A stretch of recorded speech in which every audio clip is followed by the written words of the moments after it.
Friendship big boss ಇಂದ ಅವ್ರ ಮನೆ ತನಕ ಬರೋವರೆಗೂ ಕಂಟಿನ್ಯೂ ಆಗಿದೆ. ಸೊ ಹೀಗೆ ಮುಂದುವರಿಯುತ್ತೆ. ಸೊ ಇವತ್ತು ಅವ್ರ ಮನೇಲಿ ಸತ್ಯನಾರಾಯಣ ಸ್ವಾಮಿ ಪೂಜೆ, ನನ್ನನ್ನು ಇನ್ವೈಟ್ ಮಾಡಿದ್ರು. ಖುಷಿ ಆಯ್ತು. ಸೊ ದೇವರ ಆಶೀರ್ವಾದ ಜಾನ್ವಿ ಮೇಲೆ, ಇಡೀ ಕುಟುಂಬದ ಮೇಲೆ ಇರಲಿ ಅಂತ ನಾನು ಆಶಿಸ್ತೀನಿ. ಮ್ಯಾಮ್ ನೀವಿಬ್ರು ಫ್ರೆಂಡ್ಸ್, ಅದು ಕುಚಿಕ್ಕು ಥರ ಜಾನು ಅಂತ ಕರಿತೀರಿ.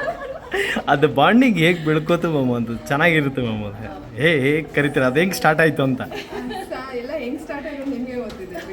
ಬಿಗ್ ಬಾಸಲ್ಲಿ ಯಾವಾಗ ಒಂಟಿಗಳಾದ್ವೋ ಅಲ್ಲಿಂದ ನಾವು ಜಂಟಿಗಳಾಗ್ಬಿಟ್ಟು ಎಸ್ ಮಾಡಕ್ ಹೋಗಿದ್ ಒಂಟಿ ಬರ್ತಾ ಜಂಟಿಯಾಗಿ ಆಚೆ ಬಂದ್ವಿ ಅಷ್ಟೇ. ಓಕೆ. ಅಲ್ಲ, ಎಲ್ಲೋದ್ರು ಇಬ್ಬರು ಒಟ್ಟಿಗೆ ಕಾಣಿಸ್ತೀರಾ? ಫ್ಯಾನ್ಸ್ಗಳು ಅದೊಂದು ಕೇಳ್ತಾರೆ, ಇಬ್ಬರು ಯಾವ್ದಾರ ಸಿನಿಮಾ ಅಥವಾ ಯಾವ್ದಾರ ಧಾರಾವಾಹಿ ಯಾವ್ದಾರ ಒಟ್ಟಿಗೆ ಮಾಡ್ತೀರಂತ. ಒಳ್ಳೆ ಸ್ಕ್ರಿಪ್ಟ್ ಬಂದ್ರೆ ಮಾಡ್ತೀವಿ, ಖಂಡಿತ ಮಾಡ್ತೀವಿ. yes. ಇಷ್ಟ ಆಗೋ ಥರ ಬಂದ್ರೆ ತಂಗಿರು. ಅಕ್ಕ ತಂಗಿ ಒಳ್ಳೆ ಸ್ಕ್ರಿಪ್ಟ್ ಬಂದ್ರೆ ಮಾಡ್ತೀವಿ. ಯಾವ ಪಾತ್ರ ಅಕ್ಕ ತಂಗಿರ, ಅಮ್ಮ ಹೇಳ್ದಂಗೆ ಅಮ್ಮ ಸೊಸೆ, ಆ ಥರದ್ದು ಯಾವ ಪಾತ್ರ ಮಾಡೋಕ್ಕೆ ಇಷ್ಟಪಡ್ತೀರಮ್ಮ? ಅಕ್ಕ ತಂಗಿ ಮಾಡ್ತೀವಿ. ಸೊ ತುಂಬಾ ಇಷ್ಟ. ಬಟ್ ನನಗೆ ಜಾನ್ವಿ ಅವರು ಇನ್ನೂ ಸಿನಿಮಾಗಳು ಮಾಡಲಿ ಅಂತ ನಂಗೆ ತುಂಬಾ ಆಸೆ. ಬಿಕಾಸ್ ಯಾವ ಹೀರೋಯಿನ್ಗಿಂತ ಏನು ಕಡಿಮೆ ಇಲ್ಲ. ಸೊ ಹಾಗಾಗಿ ನೋಡೋಕ್ಕೂ ತುಂಬಾ ಲಕ್ಷಣವಾಗಿದ್ದಾರೆ.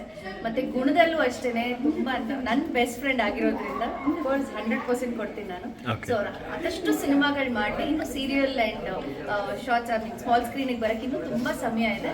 ಸ್ಮಾಲ್ ಸ್ಕ್ರೀನು ಮಾಡಲಿ, ಬಟ್ ದೊಡ್ಡ ಪರದೆ ಮೇಲೆ ಇನ್ನೂ ಜಾಸ್ತಿ ಕಾಣಿಸ್ಕೊಳ್ಳಿ ಅಂತ ನನಗೆ ಇಷ್ಟ. Thank you. ಅವ್ರ